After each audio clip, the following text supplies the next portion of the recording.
अस्सलाम वालेकुम, आप देख रहे हैं स्पोर्ट्स 365। मैं आपका मेज़बान अब्दुल गफ़ार और आईसीसी टी20 वर्ल्ड कप की जनाब दूसरे सेमीफाइनल में इंतहाई सनसनीखेज क्रिकेट। लेकिन भारत की टीम बड़े जान जोखों के बाद 7 रन से कामयाब हुई। गो के 254 रन का हदफ दिया इंग्लैंड को, लेकिन इंग्लैंड के जैकब बैटल की जो इनिंग है आई थिंक वो याद रखी जाएगी मुद्दतों, जब उनकी टीम के सीनियर खिलाड़ी भी कुछ ना कर सके। तनहा इस राइजिंग यंग स्टार ने इंग्लैंड को ना सिर्फ मैच में रखा बल्कि शायद आप सब भी एग्री करेंगे और अभी हम अपने एक्सपर्ट से बात भी करेंगे कि इख्तितामी ओवर्स में जो जसप्रीत बुमराह की क्लास है, अर्शदीप और पांड्या ने भी अपने एक्सपीरियंस का मुजाहरा किया और एक ओवर शायद जो बड़ा चाहिए था इंग्लैंड उससे महरूम रहा, वरना शायद ये 254 रन चेज हो जाते। लेकिन in the end India reach the final of the ICC टी20 वर्ल्ड कप। ये मुसलसल दूसरी बार है कि जब भारत ने टी20 वर्ल्ड कप के फाइनल में जगह बनाई है। इस वक्त डिफेंडिंग चैंपियन भी हैं और अब 8 मार्च को भारत और न्यूजीलैंड की टीमें फाइनल में मध्य मुकाबिल होंगी। इससे पहले कि मैं अपने एक्सपर्ट के पास चलूं,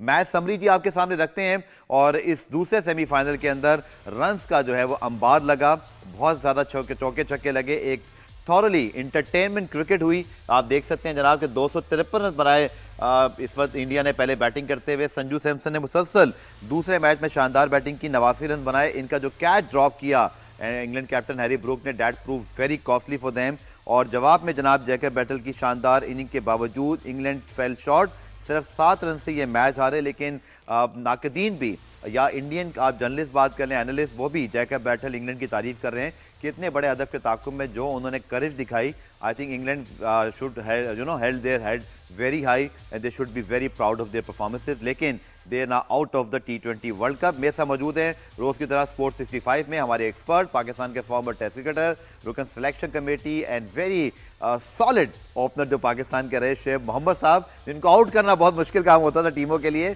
5 सेंचुरीज अकेले न्यूजीलैंड के खिलाफ इन्होंने बनाई हुई हैं और डॉन ब्रैडमैन का रिकॉर्ड भी बराबर किया हुआ है और उस तरह बहुत बड़े बड़े नाम।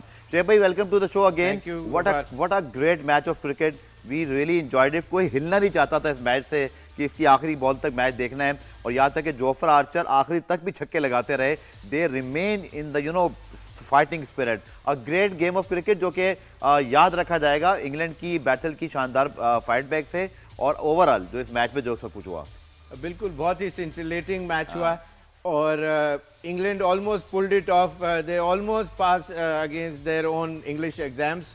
और जिस तरह आज इन्होंने फ्रॉम द वर्ड गो पहली बॉल से जो उनको किक स्टार्ट मिला डाउन द लेग, जो पहली बॉल पे जो शॉट पे चौका हुआ, सॉल्ट खेल रहे थे उस वक्त, और तो वो बहुत किक स्टार्ट जब अच्छा मिल जाए, पहला ओवर उनको 13 रन का मिला, तो वहां से they never look back. 10 over में सेम स्कोर था, 119 इंग्लैंड का और इंडिया का। 10वें ओवर में वो लोग भी उसी स्कोर पे खड़े हुए थे, लेकिन इंग्लैंड की 4 विकेटें गिर चुकी थी। फर्क ये था मेजर। लेकिन ये कि जितनी भी तारीफ करी जाए इस मैच के लिए कम होगी, ऑल्दो के वो कैच जो बहुत कॉस्टली पड़ा इंग्लैंड को, ब्रुक्स का 74 रन का बढ़ गया वो। लेकिन ये कि वो एक वो जो अफेक्ट है ना पूरे ड्रेसिंग रूम में जाता है कि ये शुरू में ही आपका मेन प्लेयर जो मेन स्कोरर पिछले मैचों में नजर आया, वो शुरू में आउट हो जाने से दूसरी टीम ऊपर हावी हो जाती है, तो वो चीज़ उनको नहीं मिल सकी उस तरह से। ऑल्दो के अभिषेक ने एक लूज शॉट ऐसे यूं करके फ्री यूं शॉट खेल के आउट होके आ गए। लेकिन इंग्लैंड थोड़ा बहुत फील्डिंग तो अपनी जगह, इतना 19-20 तो चलता है। पिच में आपको जैसे बता रहा था कि सेकंड बारी में जिसके हाथ में बैट होगा वो कमांडिंग पोजीशन में होगा, और वही देखने में आया जिस तरह 7 रन का ही सिर्फ डेफिसिट था इतने बड़े टोटल के अगेंस्ट। तो इसका मतलब आई वाज राइट इन अ वे कि इंडिया जीतेगी भी ये मैच, इसलिए पावर हाउस है बैटिंग का, उनके पास डेप्थ तक। यानी आप ये देखें कि उनकी जो इंडिया की जो बैट्समैन के जो 5 लड़कों ने मेजर इम्पैक्ट डाला, जिस वजह से ये 253 का टोटल इन लोगों ने हासिल कर सके, जिसके अंदर पांड्या की भी बहुत इंपॉर्टेंट इनिंग थी। तिलक वर्मा जो खेले, 3 छक्के जो लगाए, उन्होंने सिर्फ 21 रन करे 7 बॉलों में, लेकिन वो बहुत इंपॉर्टेंट टाइम के ऊपर वो तमाम रन आए। तो लेकिन ये है कि बैथल ने मोस्ट आउटस्टैंडिंग इनिंग्स खेल के दिखाई, तीनों फॉर्मेट के सेंचुरी मेकर हैं, यंगस्टर हैं, ठीक। और ये रूट के बाद मैं समझता हूँ एक इनको ऐसा प्लेयर मिला है कि it be here to stay. बिल्कुल आपने सही बात की, लंबी रेस के घोड़े जी वो जैसे कहते हैं ना वो दिखाई देते हैं। और दुल्कन शेख हमारे नुमाइंदे भी इस वक्त हमारे साथ जुड़ चुके हैं। मैं उनसे बात करने से पहले शेख भाई आपसे एक टेक्निकल पॉइंट ले लूं। जी। आपका वो पॉइंट बिल्कुल ठीक है, मुझे याद रहेगा कि when you have bat in your hand you can command, you have dictate the opposition. But अगर मैं इंग्लैंड के पॉइंट ऑफ व्यू से समझूं तो टॉस जीत लिया था उन्होंने, but opted to field first. English कप्तान क्या सोच रहे थे? कुछ उनको अपनी स्ट्रेंथ वीकनेस इसका अंदाजा था, या ये वो विकेट के लिहाज से रन चेस पे गए? आपने क्या जज किया उनके फैसले पे? इसलिए कि इनके बैट्समैन इतने ज्यादा चल नहीं रहे, ठीक है। तो अगर एक मीडियोकर स्कोर के ऊपर आउट हो जाएंगे तो उनके इंडिया की टीम के सामने एक टारगेट आ जाएगा, और वो उसके हिसाब से खेल के बड़े आसानी से मैच जीत सकते थे। तो बिल्कुल करेक्ट डिसीजन था कि बैट इनके हाथ में हो, और सेकंड बारी के अंदर, इसी के पहली बारी के अंदर आपको टारगेट सेट करना पड़ता है। क्या 240 वुड बी गुड इनफ, या 210 या 200 जस्ट ऊपर 200, तो उसके लिए आपको फ्रॉम द वर्ड गो खेलना पड़ता है। बिल्कुल ठीक। और इनके बैट्समैनों ने शो भी किया कि ये तकरीबन 10-12 के एवरेज से तो थ्रू आउट खेलते रहे। बिल्कुल बिल्कुल। और जिस तरह उन्होंने शेख भाई फर्क आया 17वें 18वें 19वें ओवर में, जब बुमराह पांड्या एक ओवर, बिल्कुल एक ओवर चाहिए था। ओवर था जो कि बुमराह ने गेंद किया, 18वां ओवर था जिसमें इन्होंने सिर्फ 6 रन दिए, और उस वक्त इनको बहुत ज्यादा रन नहीं चाहिए थे।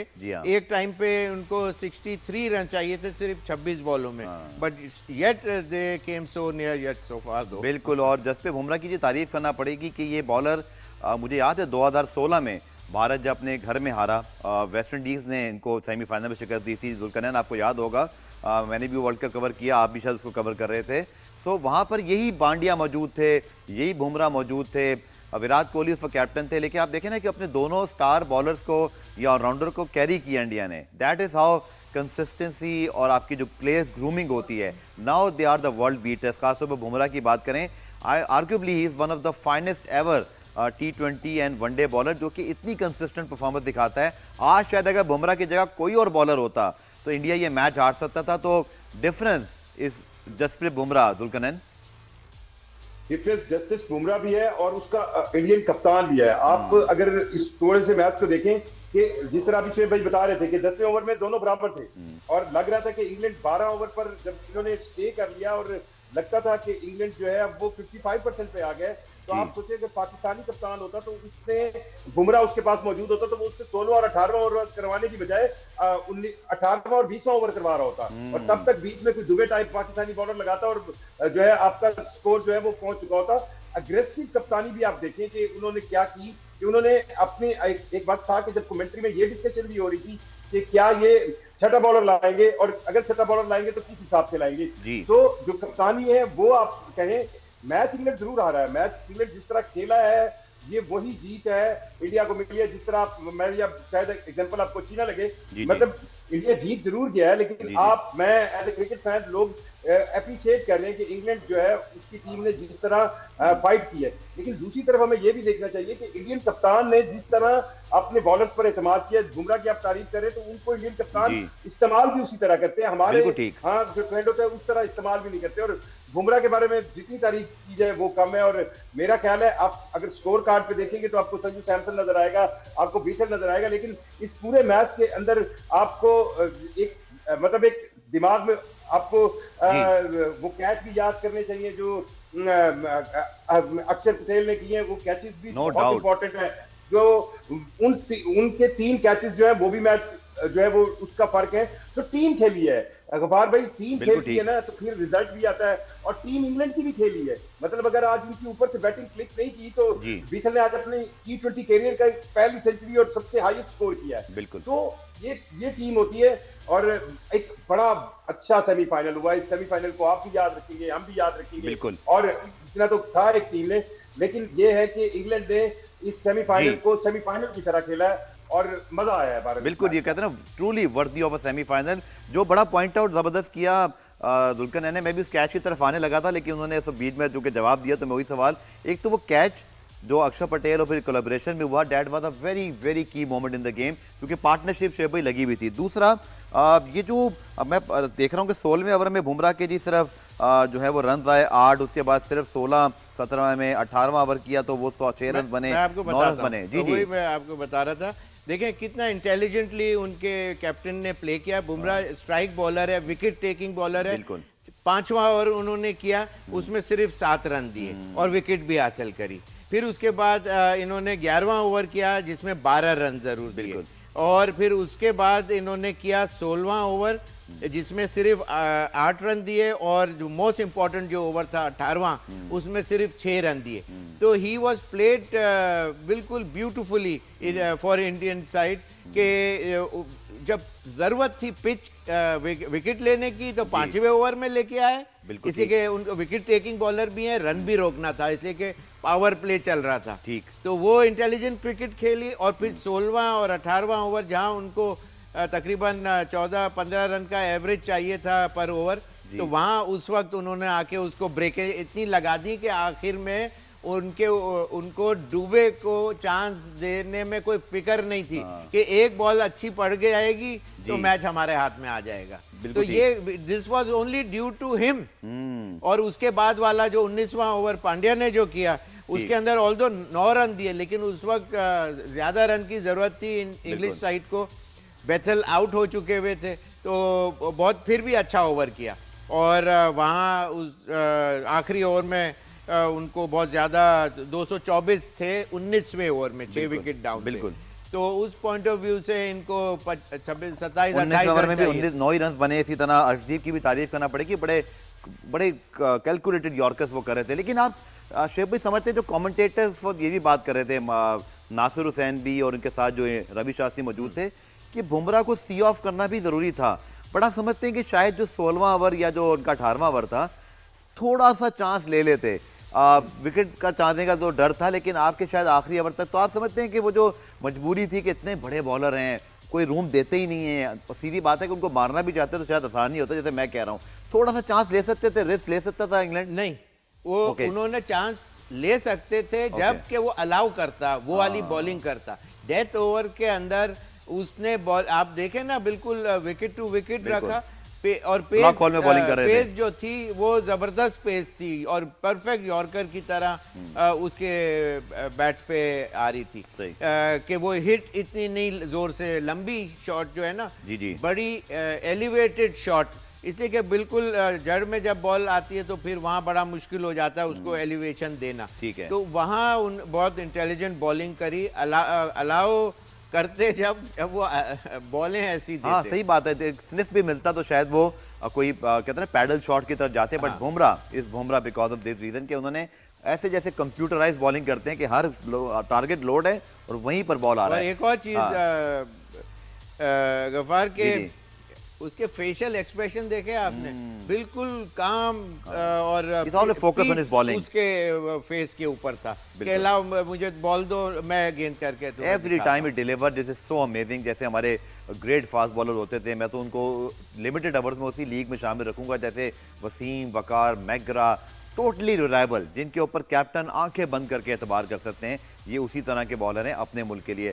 दुलकन, इंग्लैंड के साथ वही प्रॉब्लम हुआ कि जो टॉप 3 है, खासतौर पर जो उनके ओपनर्स हैं, संजू सैमसन की अगर आप बैटिंग देखें तो इस तरह की कोई बैटिंग पूरे टूर्नामेंट में नहीं कर सके, फिल सॉल्ट और जोस बटलर, और आज इतने इंपॉर्टेंट मैच में तो एक धुआंधार किस्म का आगाज उनसे चाहिए था। गो के England manage to cover, 10 run में 100 रन बना लिए, लेकिन वो जो उनकी जो टॉप 2 है ना senior player, they totally disappoint them in the whole tournament, और उसका फर्क आज भी महसूस हुआ। देखिए, आपको याद होगा कि शोएब भाई ने कहा था कि ये बटलर को अब सिखा कुछ नहीं सकते, उसके दिमाग के अंदर जो है वो कुछ ऐसी चीज चल रही है जिसमें उसको वो कॉन्फिडेंस शेक हुआ है। आज भी अब बटलर आप देखें, शुरू में उनको मतलब 2-3 मौके ऐसे आए जिसमें वो बिल्कुल कंफ्यूज थे।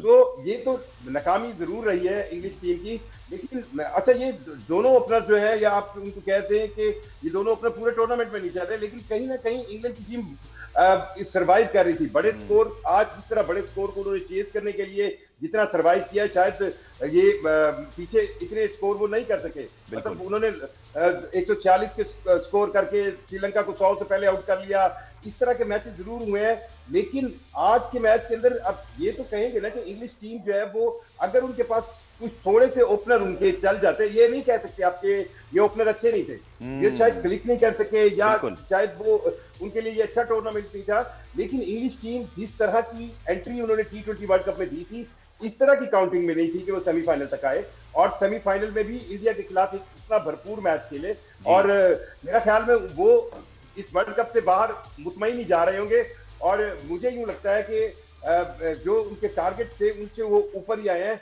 हाँ, ये जरूर है कि अब बटलर जैसे या शॉर्ट जैसे प्लेयर्स अगर नहीं चल रहे तो उनका बैट पैच होगा, और हमारे पास इसी बैट पैचेस की पूरी लाइन है, लेकिन ये जरूर मैं आपको कह सकता हूँ कि इंग्लिश बैटर्स जो है वो रिकवर भी बहुत जल्दी करते हैं, और आपको जल्द इनकी रिकवरी भी नजर आएगी। ठीक है, बटलर का जी ये प्रॉब्लम था, आपको याद है 2023 के वर्ल्ड कप में, मुझे जुल्करनैन की बात से ये जरूर बात याद आई कि 2023 के वर्ल्ड कप में 8 मुसलसल मैचेस हारने के बाद एक पाकिस्तान को मैच आया, तो उस लिहाज से तो ओवर अचीव ही करके गए हैं कि सेमीफाइनल तक भी बहुत क्लोज आए, और डेफिनेटली इसके ऊपर कम से कम कोई वो उनको नादिम नहीं होंगे, कुछ प्राउड ही फील कर रहे होंगे, और खासतौर पर जैकब बैटल जैसा जो उनके पास एक नया टैलेंट मिला है। प्रोग्राम में ब्रेक शामिल करते हैं, ब्रेक से जब वापस आएंगे तो आने वाले फाइनल की बात भी, सेमीफाइनल को मजीद डिस्कस करेंगे इस ब्रेक के बाद।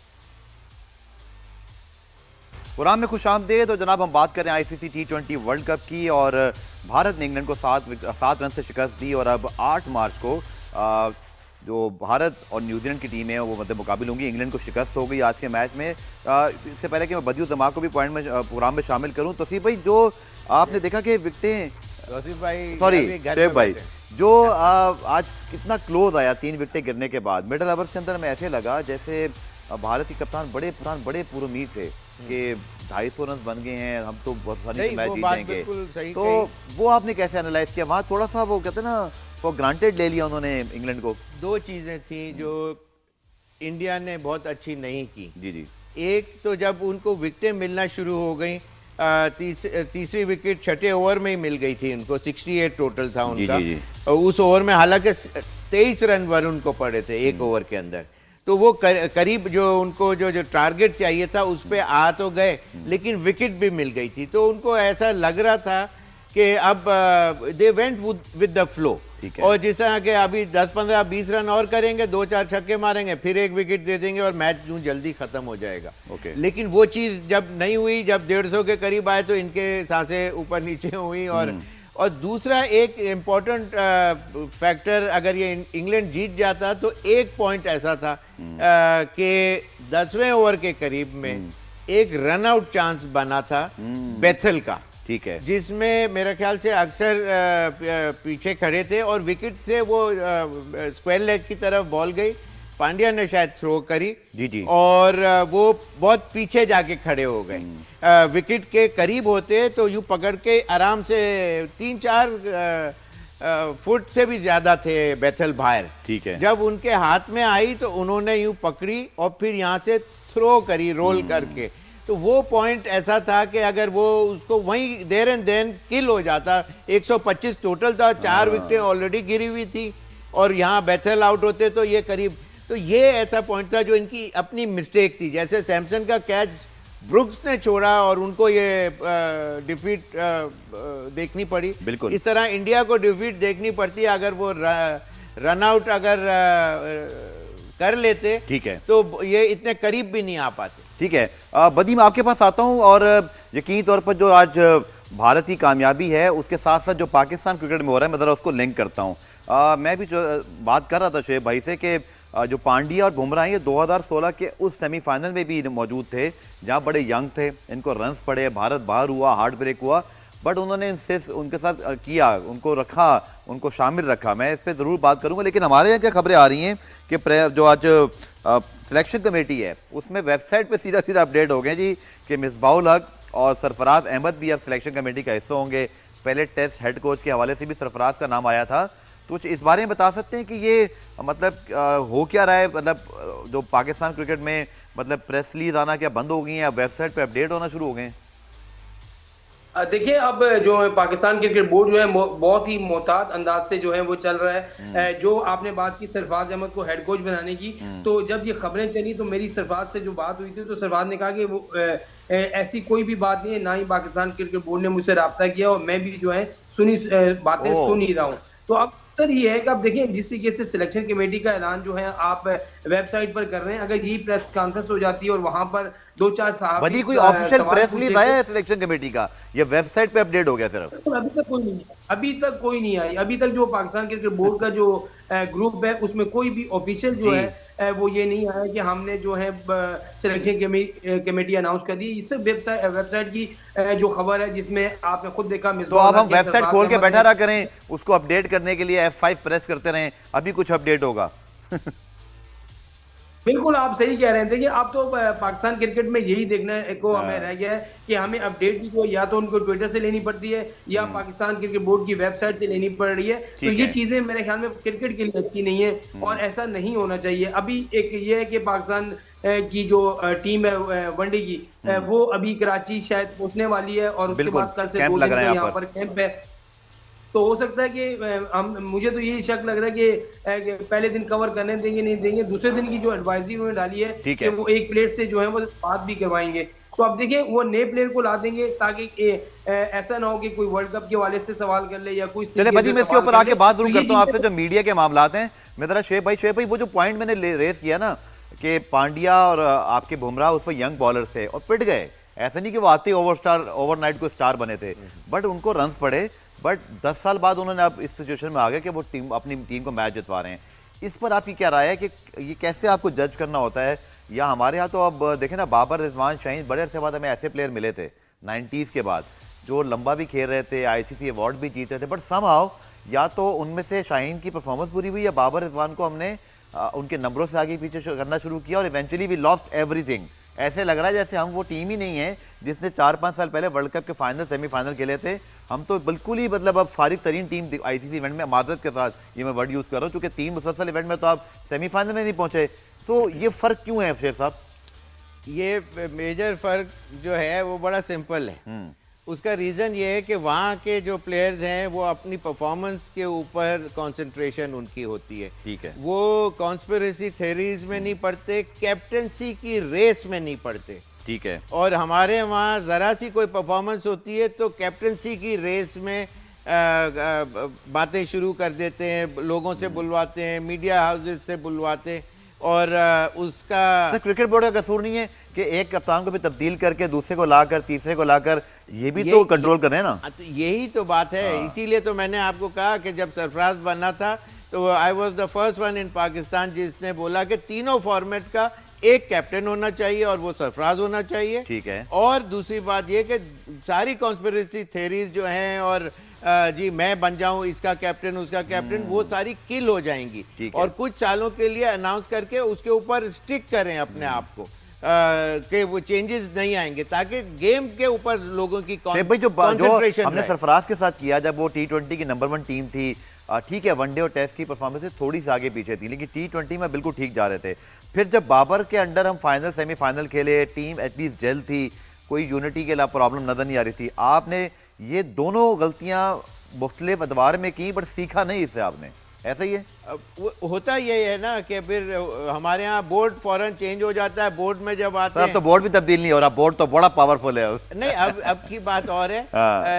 इतना पावरफुल बोर्ड तो आया ही नहीं कभी। बिल्कुल। तो इसीलिए जो चीज़ें भी कर रहे हैं वो अपनी मनमानी साफ नज़र आ रही है और उसमें बहुत से प्लेयर जो नहीं भी होने चाहिए वो भी टीम में आ रहे हैं और जिनको होना चाहिए वो नहीं आ रहे। ठीक है। तो बात यही है कि ये गलतियां जब करेंगे तो फिर स्टेबिलिटी जो है ना एक टीम के अंदर, जो फाउंडेशन जो स्ट्रांग जब होती है कि जब बेस आपका स्ट्रांग हो, जब वनरेबल सा हो तो फिर वो कभी बिल्डिंग सीधी नहीं खड़ी रहती, कभी इधर कभी उधर डामाडोल मामला रहता है। ठीक है। कैप्टनसी का मेजर फ्लॉ है पाकिस्तान की क्रिकेट के अंदर, कैप्टन को ग्रूम करें पहले। अभी इस वक्त कोई ऐसा नहीं है कि हाँ जी ये ही कैप्टन होना चाहिए, इसके साथ ज्यादती हो रही है, ऐसा कोई भी प्लेयर नहीं है। आपको इन पर्टिकुलर उसके लिए कोई कदम उठाने पड़ेंगे ताकि वो ग्रूमिंग हो। कोई 6 महीने एक शॉर्ट बर्स्ट जो मैंने पिछले प्रोग्राम में आपको गाइडलाइन दी थी कि मास्टरमाइंड टाइप के जो लोग जिन्होंने अपनी कैप्टनसी से पूरी दुनिया में मनवाया है अपना माइंड को, उनके टैक्टिक्स, उनकी प्लॉयज, उनके प्लान स्ट्रेटजी, और तो वो चीज़ें जिस तरह मुश्ताक मोहम्मद साहब का नाम लिया, जावेद मियांदाद, आसिफ इकबाल टाइप के तमाम बड़े नाम हैं ये, तो इनको करीब रखने से ये होगा कि वो फीड करते रहेंगे और कुछ टाइम के अंदर वो उसके करीब आना शुरू कर देगा, जो दो ठीक तीन है, जो सीखने भी का जो कहते हैं, प्रोसेस है उसकी इन तरफ इशारा प्रोसेस। कर रहे हैं। हाँ। बदी, मैं अगर आपसे पूछूं तो जैसे शोएब भाई ने जिक्र किया कि अब कैप्टनसी की कंसिस्टेंसी हमारे यहाँ अब मीडिया में इतनी ज़्यादा बातें हो रही हैं कि मैं दोबारा आपके पास वो सवाल लेकर आता हूँ। आपने बड़ा अच्छा हमें अपडेट कर दिया सरफराज के हवाले से, it is a major update, क्योंकि तमाम मीडिया हाउसेज ने तो उनको फिलहाल टेस्ट कोड बना ही दिया था, लेकिन आपने बताया कि जी फिलहाल उनको खुद ही कुछ नहीं पता, तो ये सब नोट कर लें इससे पहले कि तबसरे हों इसके ऊपर। दूसरा वदी भाई ये बता दें कि कप्तान के हवाले से क्या फैसला हुआ है? अभी तक तो ये भी खबरें चल रही हैं कि कप्तान को क्लीन चिट मिल जाएगी, माइक हैसन को भी थोड़ी बहुत समझाया जाएगा और ये सिस्टम ऐसे ही चलता रहेगा। क्या ये भी बात दुरुस्त है या समझते नहीं इसमें भी कुछ अपडेट हो सकती है? देखिए, ऐसा गफार होना तो नहीं चाहिए। जिस तरीके की कैप्टनशिप हुई है और जिस तरीके से हम मेगा इवेंट में बार बार हो रहे हैं, जिस तरीके से हमारी हेड कोचिंग हो रही है, एक मनमानियां सी जो है वो चल रही है। जो हेड कोच है वो कप्तान को सारा इख्तियार दे रहे हैं और कप्तान उन्हीं की बात मान रहे हैं। देखिए, हेड कोच जो होता है वो कप्तान को ये प्लान देता है कि भाई इस तरीके से आपने मैदान में जाना है और आपने ये चीजें जो है वो इस्तेमाल करनी है। लेकिन हमारे कप्तान को यही नहीं पता कि एक बॉलर ने आकर पहले ओवर में एक आउट कर दिया तो हम दूसरे ओवर में उसको वो चेंज कर देता है और अगले 3 ओवर में हमें जो है वो बदी सीख रहे हैं ना, 50 मैच तो हुए सिर्फ, बदी सिर्फ 50 मैच तो हुए हैं, अभी सीख रहे हैं वो, क्या बात कर रहे हैं आप? बिल्कुल, आप जैसे कह रहे हैं कि मोहम्मद आमिर की बात करें कि वो कह रहे थे कि 15 साल में मैंने जो है 70 मैच खेले और 15 साल में जो है 1.5 साल में जो है साइम अयूब जो है वो 75 मैच खेल गए। तो यही है, एक बंदे को आप मुसलसल चांस दे रहे हैं और दो तीन जो बेचारे आते हैं वो बेंच में बैठते हैं, 1-2 मैचेस में फेल होते हैं, उनको आप टीम से बाहर कर देते हैं। मैं आपको ये मशवरा दे रहा हूँ कि अभी पाकिस्तान टीम में कोई ऐसा खिलाड़ी नहीं है जो पाकिस्तान टीम की कप्तानी कर सके, कप्तानी के लायक कोई भी नहीं है। इससे पहले मैं आपको बता रहा हूँ। दूसरा ये, अभी नेशनल T20 का बोला, सबको आप रगड़े, इनको बोले भाई नेशनल T20 में जाकर खेलें, आप स्टार होंगे, घर के स्टार होंगे। जो पाकिस्तान टीम को जिताएगा वही सुपरस्टार होगा, जो पाकिस्तान टीम को हरवाएगा या उसकी परफॉर्मेंस जो होगी वो हमारे लिए स्टार का क्या है। आप तो अपने जो है वो जेबें भर के घर चले जाते हैं, लेकिन रोती कौन है? ये अवाम रोती है, ये फैंस रोते हैं कि भाई हम मेगा इवेंट में कब जीतेंगे, भारत से कब जीतेंगे, बड़ी टीमों से कब जीतेंगे। तो मैं तो फैंस को भी लगता है बड़ी आदत सी हो गई है और आतिफ असलम का एक गाना है, लेकिन मुझे इस मौके पर याद आ गया क्योंकि अब तो अरसा ही हुआ कि हम कोई फाइनल खेले हों, सेमीफाइनल। ये 5 साल पहले होता था, लेकिन फिर हमें शौक हुआ कि स्ट्राइक रेट अच्छे होने चाहिए, बाबर को यहाँ कर दें, रिजवान को यहाँ कर दें, शाहीन को यहाँ कर दें। एनीवेज जी, पुराने ब्रेक शामिल करते हैं। ब्रेक से वापस आएंगे तो मैं शोएब भाई से ज़रूर डिस्कस करूँगा। सिलेक्शन कमेटी सिर्फ वेबसाइट पे अपडेट हो रही है और फिर मिसबाह-उल हक की एंट्री हो गई है दोबारा से पाकिस्तान क्रिकेट के अंदर, तो शेख साहब की राय जानेंगे इस ब्रेक के बाद। प्रोग्राम में खुशामदीद और हम बात करें जनाब के पाकिस्तान क्रिकेट में अब क्या होना है। शेख मोहम्मद साहब, जैसे अभी मैं बदी से ही पूछ रहा था, हमारे जो कराची में रिपोर्टर हैं, कि मिसबाह-उल हक और सरफराज अहमद का नाम नेशनल सिलेक्शन कमेटी में अपडेट कर दिया गया है। नाउ डेफिनेटली ऑफिशियल वेबसाइट पे तो ऑफिशियल चीज़ आ गई। वो और बहस है कि जी मैं और मीडिया के लोग ये बात कर सकते हैं कि प्रेस रिलीज क्यों नहीं आया, लेकिन ऐलान तो हो गया। अब आपकी राय में चाहता हूँ, Aaqib Javed remain in the selection committee, again no head coach, no chief selector, sorry chief selector अब भी कोई नहीं है, ये क्यों है? चीफ सेलेक्टर कोई क्यों नहीं बन रहा? इतने बड़े बड़े नाम सिलेक्शन कमेटी में मौजूद हैं और मिसबाह-उल हक और सरफराज को आज कौमी सिलेक्शन कमेटी में शामिल कर लिया गया। आपका क्या इस पर इज़हार ख्याल है? बोर्ड ने स्मार्टली प्ले किया है कि बिल्कुल एक जो उनके ख़ास करीब के जो लोग हैं, जैसे आकिब जावेद को उन्होंने ये तमाम अथॉरिटी इस तरह से, मेनली तो वही पावर हाउस वही सिलेक्शन कमेटी के थे ना जी, तो उनको, ताकि सारा ब्लेम गेम एक बंदे के ऊपर ना आए कि जी सिर्फ इसकी वजह से हुआ है। ठीक है। अब ये जो गलतियां जो हुई हैं, जैसे पाकिस्तान की तरफ से जो प्लेयर टीम ही गलत गई, वो मेजर गलती थी। फिर वहाँ जो गलतियाँ की वो अलग था, गलत नंबर पे खिलाया। पूरा, मैं नहीं कह रहा, पूरा बाहर का मीडिया, इंटरनेशनल मीडिया कह रहा है कि जी अबरार को मैच कैसे नहीं खिला रहे। कप्तान ने खुद कहा कि फखर जमान से पहले मैच खेल लेते, ये उनके वर्ड्स हैं। हाँ, तो जिस तरह फखर नहीं खेले या बाबर को 4 नंबर पे गलत खिलाते रहे, तो ये सारा तमाम चीज़ें यहीं से सेट होके गई थी कि जी 4 नंबर के ऊपर वो खेल रहे हैं। और इस तरह इंग्लैंड की टीम आज हारी है, लेकिन कोई ये नहीं कह रहा कि जी बटलर को क्यों खिलाया, उसने अपनी कीपिंग अच्छी करता रहा। ठीक है। लेकिन कोई ये नहीं कह रहा कि ब्रुक को क्यों खिलाया, कि उसने कैच छोड़ दिया। हर एक का अपना जो रोल है उस पोजीशन के ऊपर वो सेट है। ठीक है। और लेकिन हमारा वहाँ जो है अप एंड डाउन जो है वो मेजर गलतियां करते रहे, मेजर फ्लॉ है, जिसकी वजह से पाकिस्तान टीम का ये पोजीशन आई। ठीक है। तो इसका मतलब ये है कि ब्लेम गेम तो सिलेक्शन कमेटी के ऊपर भी पहले तो बात तो सर आकिब जावेद बरकरार है, आसिफ शफीक बरकरार है, दो आ गए। जब आप रॉन्ग मैकेनिज्म एक मशीनरी में डालेंगे तो वो उसका एंड रिजल्ट अच्छा नहीं आ सकता। ठीक है। एंड रिजल्ट में फर्क ये आना है। और अब ये है कि आप जो मिसबा को लेके आए हैं, आप यानी tried and tested and biggest failure of Pakistan cricket के अंदर उनका नाम रहा है, इसलिए कि वो तीनों फॉर्मेट के वो थे। बिल्कुल, उन्होंने अपना माइंडसेट, हाईएस्ट पेड, नहीं पेड तो चलिए मैं एक बात कर रहा हूँ रिकॉर्ड के लिए। हाँ, रिकॉर्ड तो होता है ना सर। तो मेरा मतलब है कि हेड कोच भी, बैटिंग कोच भी, और एक और तीसरा सिलेक्शन कमेटी का भी हेड भी उनको बना। जब तीनों के अंदर फेलियर नजर आ गए आपको, कोई भी एक डिपार्टमेंट में अच्छा करते तो हाईलाइट होते कि नहीं जी इस डिपार्टमेंट में अच्छा करके दिखाया, ये दूसरे दो डिपार्टमेंट में फेलियर रहे। जब तीनों ट्राइड एंड टेस्टेड फेलियर तीनों फॉर्मेट के टाइम एंड अगेन, एक दफा की बात नहीं कर रहा, उसके बाद भी ये बहुत दफा उनको बनाया गया, लेकिन फिर घुमा फिरा के वहीं ले आए। इसका मतलब ये है कि कोई या तो सोर्स इस तरह की परफॉर्मेंस के ऊपर नहीं आ रहे, वो कोई सोर्स लग रही है तो जिसकी वजह से वो आ रहे हैं। ये बिल्कुल ब्लैक एंड वाइट ही समझ लें एक तरह से नजर आ रहा है। सर अभी मैं बदी से भी सवाल किया था कि जो आपके T20 के हेड कोच हैं ओवरऑल लिमिटेड ओवर्स के, माइक हैसन साहब, वो पाकिस्तान भी अभी नहीं आए, और फिर सलमान अली आगा का भी कुछ नहीं पता कि वो T20 कप्तान बरकरार रहेंगे नहीं रहेंगे। बोर्ड ने इस हवाले से कोई ना तो होता था ना सर, पहले बाहर होते थे, कोई इंक्वायरी हो जाती थी, कोई आप प्रेस कॉन्फ्रेंस रख देते थे, खामोशी छाई हुई है। ये खामोशी आप इसको कैसे एज्यूम कर रहे हैं? क्या इसका मतलब है कि सब ठीक है, हेड कोच भी ये रहेंगे, कप्तान भी बिल्कुल ठीक मिल गए हैं, ग्रूम करते हैं इनको, ज़रा 5-6 साल और देते हैं? क्योंकि अभी तक कुछ होना होता, आप बहुत ज़्यादा मुझसे ज़्यादा पाकिस्तान क्रिकेट को समझते हैं और क्रिकेट बोर्ड के मामलात को, कुछ होना होता सर अब तक तो हो चुका होता।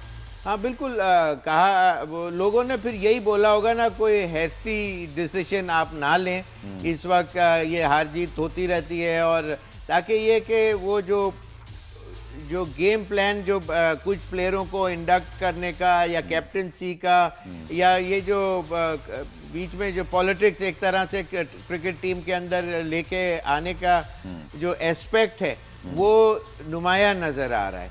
वरना ये कि इतने मेजर फ्लॉ, इतनी मेजर गलतियां अगर एक टूर्नामेंट के अंदर आपके सामने आ गई हैं, बाहर का मीडिया भी ये बात कर रहा हो, तो फिर आपको चेंजेस करने पड़ते हैं, करनी चाहिए।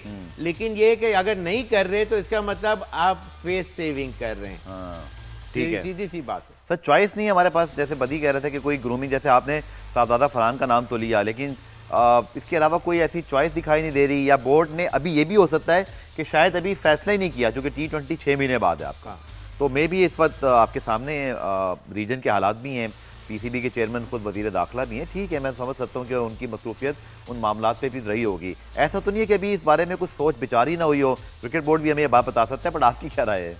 नहीं, अभी एकदम से वो बात सही है कि जी वहाँ से हार के आए और आपने कैप्टन साहबजादा को बना दिया, वो भी गलत है। इतना उसको थोड़ा सा मौका तो दें। आगे इतने यहाँ टूर्नामेंट्स हो रहे हैं, या PSL है या और भी दूसरे टूर्नामेंट्स होंगे, उसके अंदर आप, मैं बार बार एक चीज़ कह रहा हूँ कि उसके साथ ब्रिलियंट माइंड ऑफ क्रिकेटर्स जो रहे हैं पाकिस्तान के, उनको सिर्फ अटैच करते हैं, not as a coach, not as a manager भी, अगर जैसे ये बना के दे देते। चलिए आपकी तजवीज़ मौजूद है, इस पर कल हम बात करेंगे। प्रोग्राम का वक्त खत्म के करीब पहुंचा और इंडिया न्यूजीलैंड का सेमीफाइनल फाइनल होगा 8 मार्च को, उसके ऊपर बात करेंगे। कल इस पर डीप एनालिसिस करेंगे। आज भारत की टीम जो है मुसलसल दूसरी बार फाइनल में पहुंच चुकी है। मुझे शेर साहब को इजाज़त दीजिए, खुदा हाफिज़।